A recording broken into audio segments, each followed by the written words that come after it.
Well, that was recorded. That is the first thing out of your mouth while we were recording. So there you go. I didn't know you did that. Yep. Trying to stop. Don't tell my wife. All right. Well, all right. So listeners, do not send this to his wife. Yeah, don't do So if you don't recognize this incredible, sexy, handsome beast, this is Sam Anderson. Oh, that's an intro right there. I think mic drop. That's it. Do you want to take me everywhere to introduce you?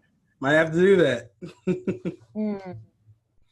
So, serial entrepreneur is an understatement for you, but dad is a new title, right? That is definitely a new title. 16 weeks in the game. How's the game going? Not too bad. I mean, my wife's like a superhuman mom. Like, I mean, she's just taking so much on her shoulders. Like, and the goal has been for her to be a stay-at-home mom. So with this new business, the plan is to be bringing her home sometime this year. So she's been a rock star with it. So I can't say there's been a whole lot of heavy lifting for me. I just try to fill in the gaps where I can. I just feel as a dad, like my moment's not here yet. Like I'm going to be that teaching dad. I'm going to look for those moments and those opportunities to teach my child. And she's just burping and Googling and all that stuff yet. It's fun, but I can't teach her anything yet. Can you teach her a touchdown dance? Oh, I will definitely teach her a touchdown dance. Can we have a little preview of what that touchdown dance? Can you push the chair back and without taking the mic on? Like, well, I told you I hurt want to my see back, so like I'm not in full fighting mode right now. Okay, so we'll get like a modified touchdown dance. I'll give you a little sample, just a little. Okay. Oh, that's all they need. That's all they need right there. That's all they need. This is a free broadcast. They got to pay more for that. No. Okay, at least you didn't go with like the Cam Newton. Like at least you didn't I do didn't that. do Superman. Like we can still be friends because you didn't do that. So one of my friends played the most awful joke on me and told me that they were canceling the NFL, like the season. What's going to happen? No, it's not going to happen. Like the most recent official update is that like depending on the state, they were either going to have 25% capacity, 50% capacity, or no fans at all. But like it was still going to be televised. If they don't do the bubble system like what the NBA has done, it's not going to last. Like MLB has had to stop a couple times. Like it doesn't work unless they include some bubble system. Like, do you even understand the level of depression that I will sink to if there's no NFL? I'm with you. We have our fantasy football draft this weekend, and I'm wondering if it's going to be all for naught. Like, because where was my invite? Yeah, the guys who decided that they weren't going to play due to COVID, like, have already like submitted that, and it's too late to pull out the NFL now.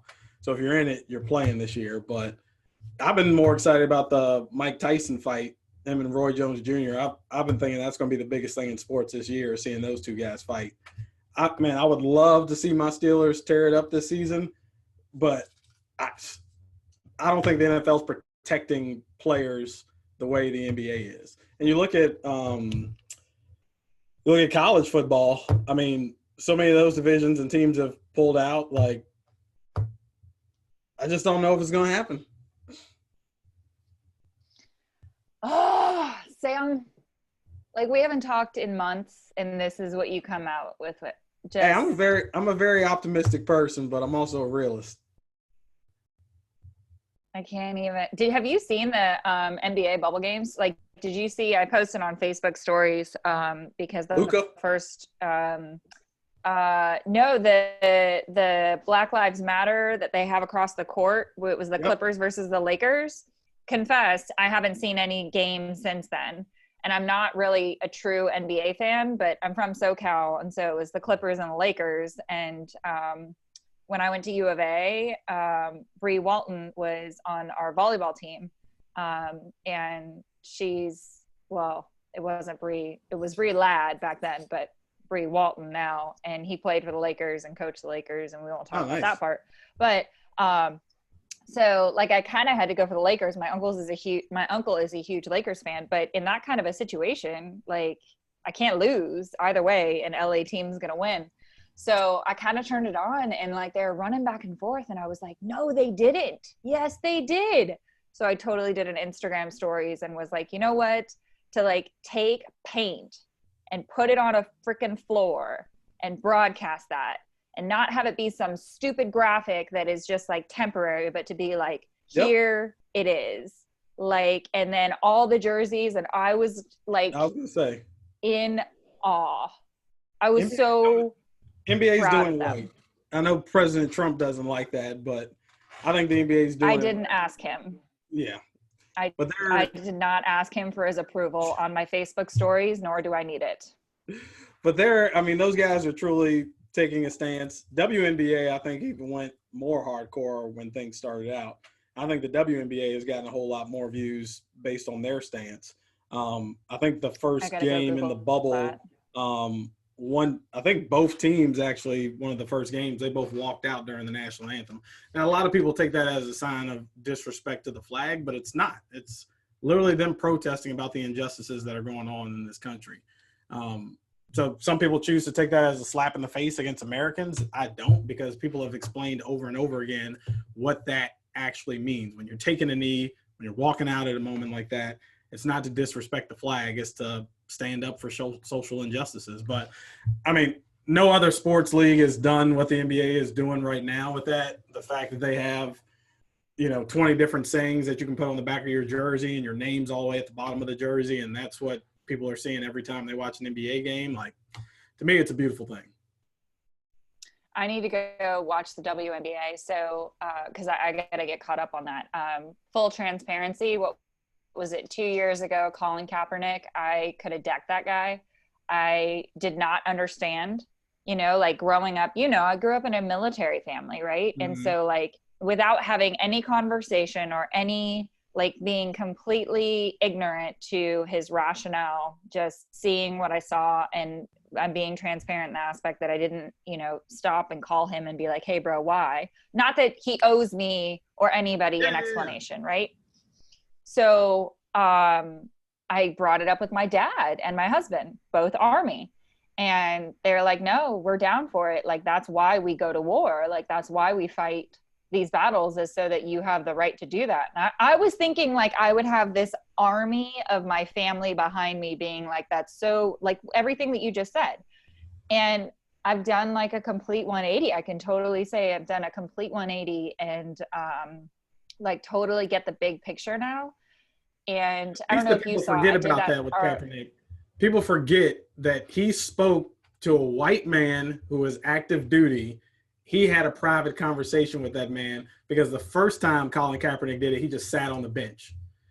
The military guy reached out to him.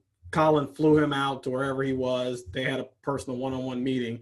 And he specifically asked that guy, what can I do to protest during this moment and not be disrespectful to people like you who served this country? And that guy told him, I think taking a knee is the most respectful thing that you can do. All right. So now you've given me two things that I need to Google. The info's there. So I have homework. Yeah. But that's the whole thing, is the info's there. So I did this RVA mic share. I think it was last month. I want to say it was the beginning of July. If you haven't seen it, you got to go look at it. You know who Sheba Williams is of No Left Turns? Yeah. Okay. So she was my Black partner. So RVA Mike Share was a white influencer, an individual that's perceived as white, swapping social media profiles with a woman of color. Actually, they were all Black women.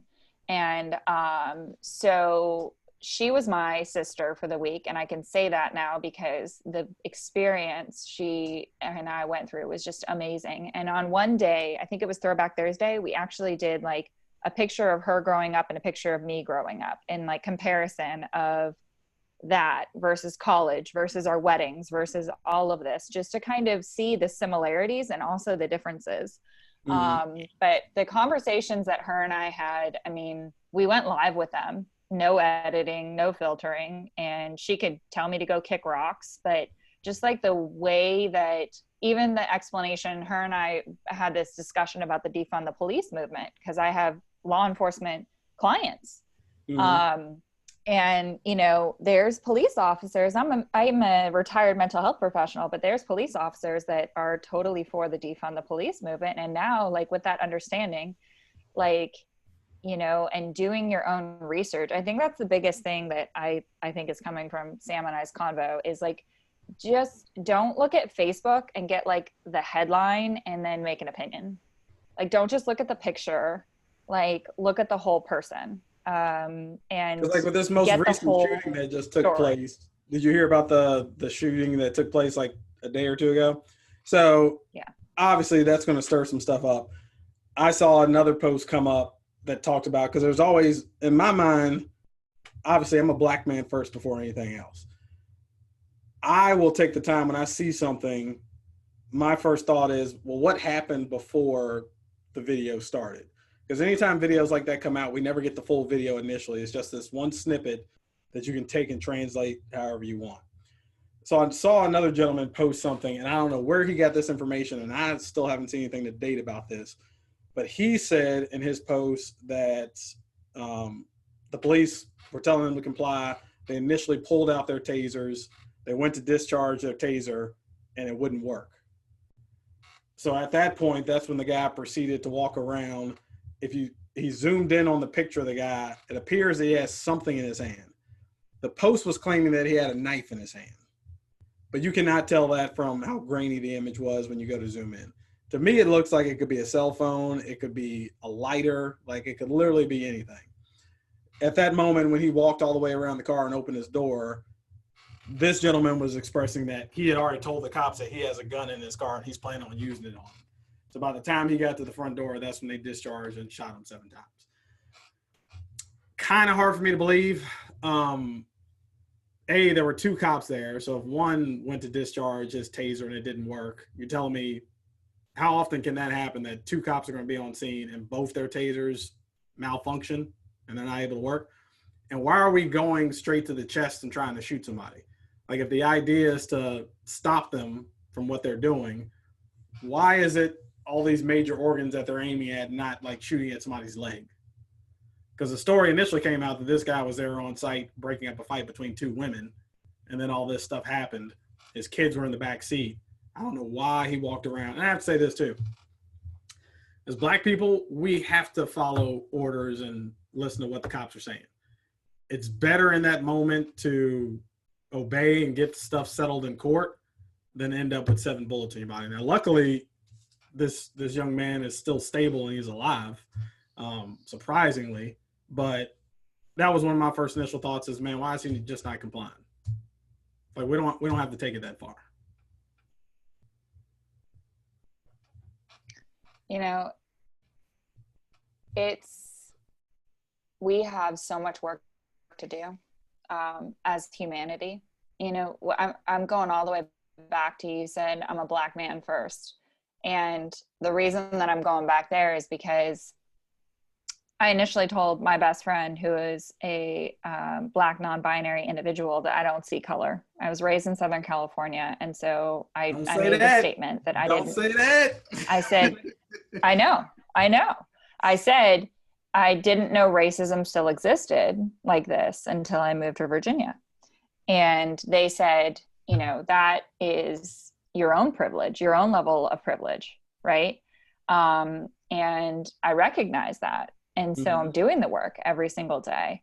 And so when you lead and say I'm a black man first, that's not how I perceive you, my friend Sam. And then I stop and I look at it and I think about what I know about your journey and what I know about where you are right now and what I know about being a 16-week-old dad, or dad to a 16-week-old. Having 16 weeks under your belt, you know, I want listeners to Google you. And I don't do this for every difference makers, because we're talking about the human, not necessarily the business and the business owner, but Google Sam Anderson, Enso Media. among other things. And the podcasts that you've done, the companies that you start, the companies that you've sold, the mentorship that you've provided, the international growth that you've had, the support that you give back to the community, and being able to do that and still have an open mind to say, hey, let's make sure that we're getting like the whole entire story. And then also to keep reminding the listeners that I'm a Black man that, you know, is doing all of this. And that is an important part of this story, was what I'm hearing from you. I'm not saying, for the listeners, for sure, I'm not putting funny juice on that, but you know, for Sam's story, like, it's to recognize it all as a human and the accomplishments, but then say, and I did it, and I'm Black. Yeah, and that's the big thing, is understanding that, you know, I think one thing, because I started this show called Race Talks on Facebook, and we'll do a live panel with people of different races on Mondays, and just have these open conversations. And,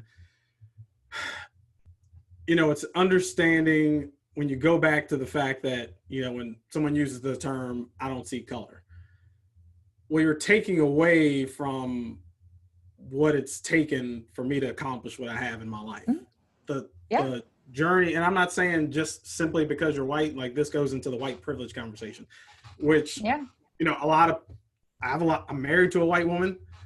A lot of my friends are white.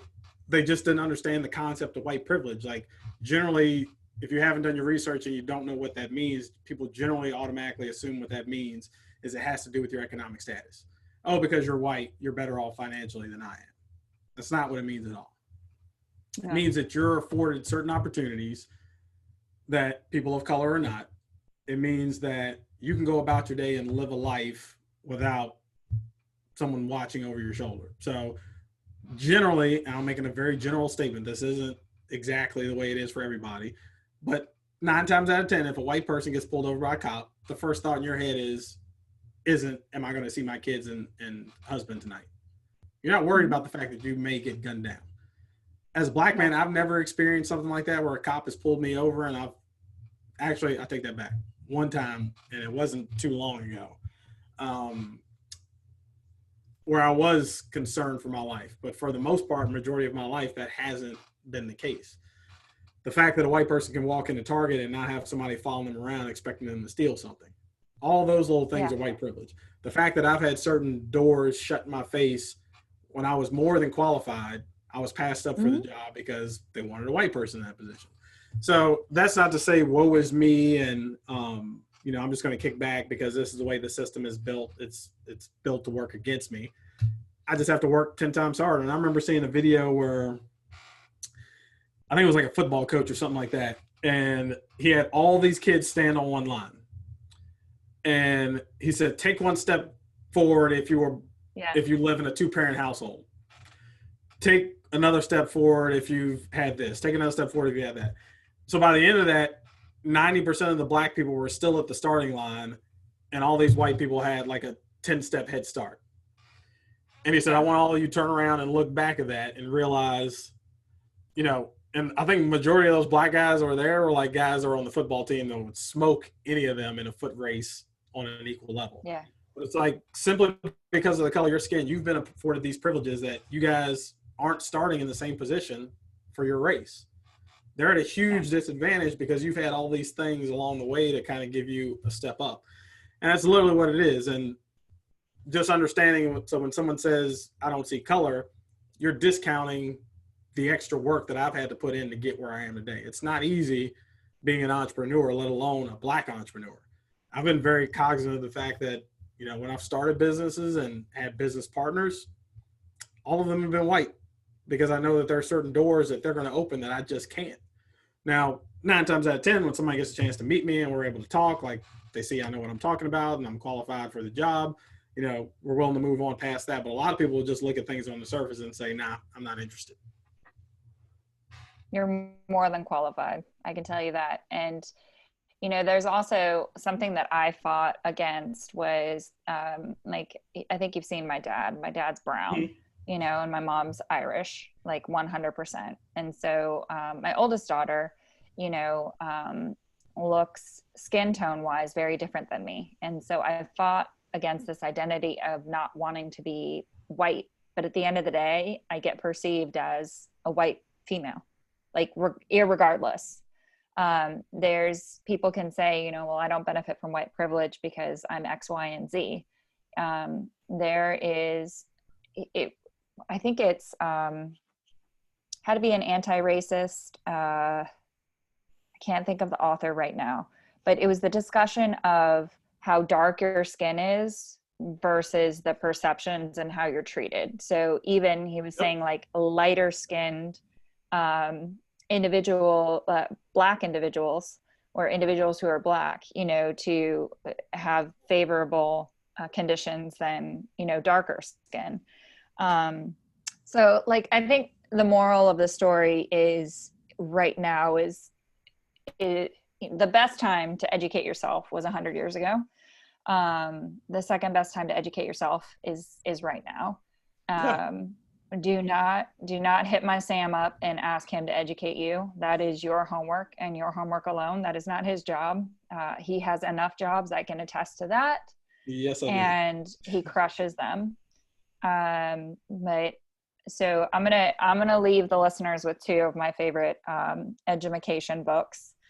And this is not, so listeners know you've watched enough Difference Makers that that Sam and I hopped on here like we were talking about literally his jacked up back and like here's where we're at. Even with that jacked up back, he is able to support, like, I'm gonna say over 1 million individuals' lives, and that's an estimation of people that he's supported even with that jacked up back, and reached and touched. And that's total underestimation, because I know with the production company alone, like it's got to be more than that, let alone your podcast. And it's very I'll put humbling to links hear that, because as entrepreneurs, we never take the time to sit down and really look at the scope of work we've done. Like we're just always moving. That's the first time I've heard that out loud from somebody. And I'll put the link to Sam's LinkedIn, because it's important that you know the human before you know the companies in these times. And so my two books, and then I'm going to put you on the spot, How to Be an Anti-Racist, and I wish that I could remember the author. I may Google it. I want to say it's Ibrahim, but I can't remember. And the second is White Fragility, and I can't remember the author of that book either. But those are two amazing books to start. And then my last plug, which I would never forgive myself if I didn't, is Dr. Tiffany Jana.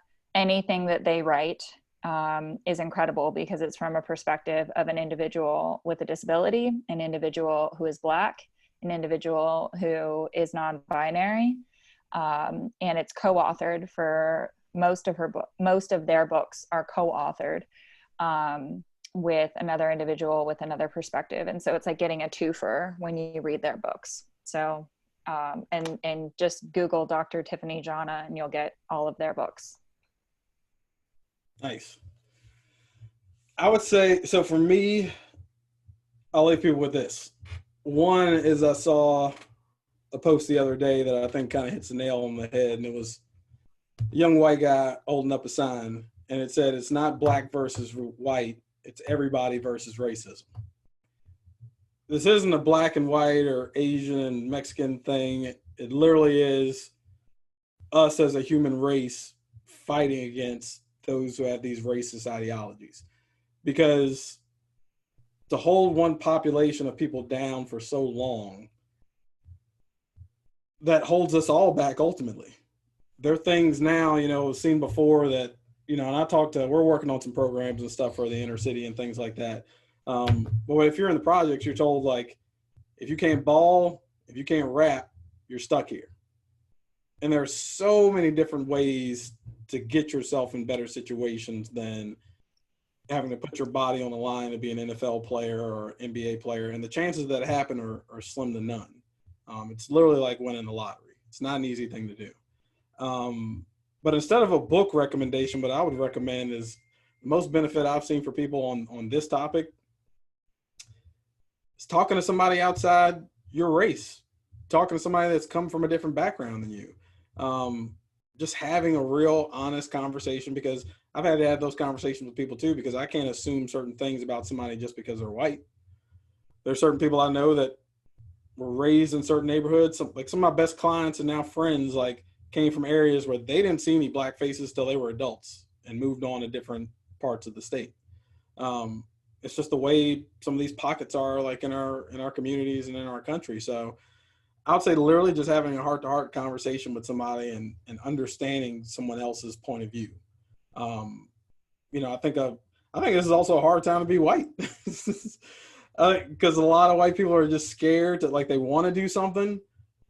They're scared that, whatever they say on social media or something like that is going to be perceived the wrong way, and then people are going to label them racist, when really they're just trying to get an understanding of what it is that they can best do to move the needle forward. And that's why we started that show, Race Talks, is literally just to have those conversations and have people ask those questions that others are afraid to ask. Because if it's on the mind of one of our panelists, that means that there are thousands of other people who have that same question, are just too afraid to ask it. So we create that type of environment where these conversations can happen and people can get educated and not just, stay out of it because they don't want to get caught in the mix. And even for myself, and I'm going on a little bit of a tangent here, but between all my companies, like 80-90% of my clientele is white. So it took some real deep thought and like self-reflection for me to come out and even start speaking on these things. After the George Floyd thing, that's probably when things reached their highest peak. But that was the first time I literally cried over a situation like this. It was like, Jesus Christ, when is enough enough? Like, you have the footage. This man is literally being murdered in front of others from a cop who's sworn to uphold certain oaths and protect and serve. And this is what we're seeing. And I just started thinking about, because like you talked about different complexions and things like that. My daughter's mixed. Her mom's white, her dad's black. Growing up, most people are just going to see her as a little black girl. And there's certain things that she's going to have to deal with, and that I'm going to have to teach and instill in her on how she needs to behave and how she needs to act, simply based off the way that others are going to perceive her. I do believe that the upcoming generation, people that are younger than us, most of them really don't care. They really don't. It's just these old racial ideologies that have been beaten in the families for generations to generations. This isn't something that's going to change overnight, but I truly believe we're going to see a big difference in this next generation than what we've seen from past. I appreciate you being able to come on and do this with me, have this conversation with me, this unexpected conversation. I appreciate our friendship more than you will ever know. And if there's anything that I can do to support you, let me know. And if you're listening, I'm going to put the Race Talks link as well in the description for the video. So make sure you go and you check that out. And, Sam's given you a lot of good starting points to have some really incredible conversations with those around you. And I'd encourage you to kind of keep going. And, that's all I can leave it at is Sam Anderson, definitely a difference maker, definitely making a difference, making the world a better place. I appreciate you, sir, very much so.